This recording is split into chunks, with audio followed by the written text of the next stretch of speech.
Okay people, this is the second video, and it's the video on how to set up correctly the image plane into Maya. So this is the exercise that you probably will remember is the axe. So how do you load an image plane in Maya? So first thing first, you want to check what view you are looking at.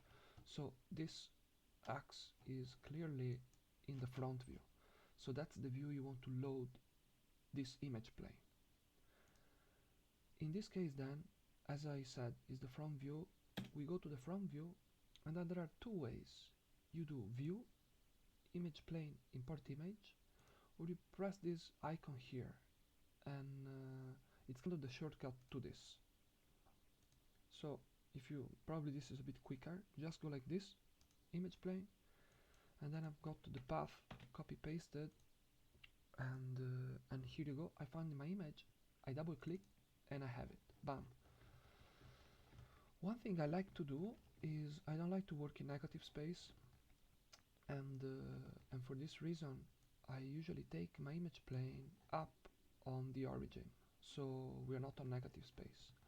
Second thing, but is just in this case, you can tell that the image plane is probably not exactly in the center. The axis is not in the center of the image.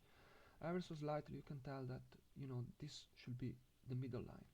So if you work with symmetry, I think it's good to have this in the center. So I just move it like this, and it should be should be good to go.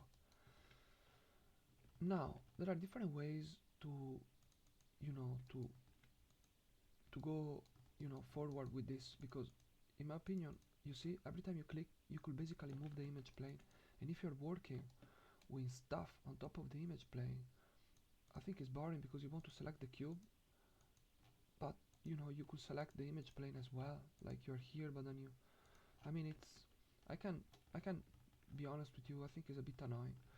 So I show you two ways to address this thing, and one is, actually before I do that, I want to show you, I like to take the alpha gain down, so I have a bit of transparency going on, so I can see what's happening in the back, you see? So alpha gain is at 1, in this case 1 will be 100%, and I cannot see anything behind the image plane. It's like a flat, you know, opaque color that, you know, doesn't let anything through. So what I like to do is take the alpha gain down, maybe halfway or a bit less than halfway, just to, you know, be able to still see the image. And in this way you can really see, you know, what you're doing, even if this cube is on the back, you still see it. So I think it's good. It's helpful. After that, as I said before, this image plane is still selectable and you could move it, and it's not something you really want to have, to be honest. So to fix that, you go to the display layer tab on the channel box layer editor, and with the image plane selected, you got this icon here, the last one on the right, and it's the icon that enable a command called create a new layer and assign selected object. So in this case we create a new layer. It's like a layer of Photoshop, more or less. We create a new layer, and with the image selected, we create it, and now we have this image inside this layer. In fact, if I uncheck the V, you can hide and show the image plane.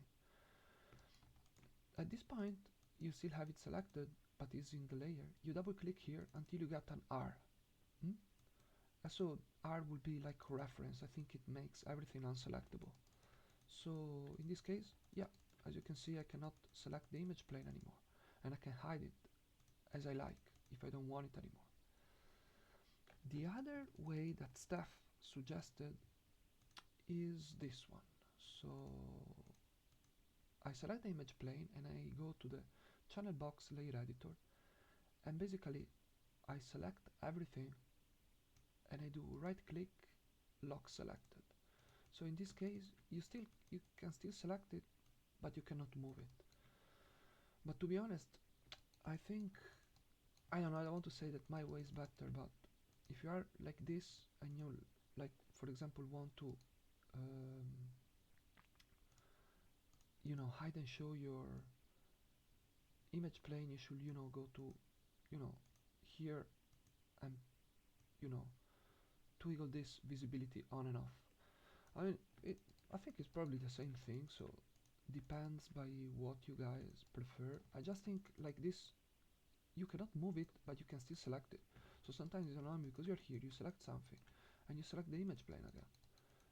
And even if you cannot move it, you don't want to have the image plane active in your viewport anyway. So to be honest, I prefer to have this sort of setup that I cannot really do anything to the image plane. It's just there for me to use to know, to create my work. And yeah, that's it. And another thing, the outliner. The outliner, as we saw in lesson, it's basically the list of things that I have in my scene. And even if my image plane is on the layer and it's unselectable because of the status we just give it, you can still select it on the outliner, you see? So all the objects are still there and they can be selected. So you can highlight, maybe even if you don't have it selected and you want to change the alpha gain, you can select it on the outliner and go to the attribute editor and go back with the alpha gain on, or take it even, you know, stronger to, you know, if you need. And so yeah, something interesting to know. Pay always attention to the outliner. Don't make your scene super messy. You always want to organize it and organize things in groups, which is something we can see in another video.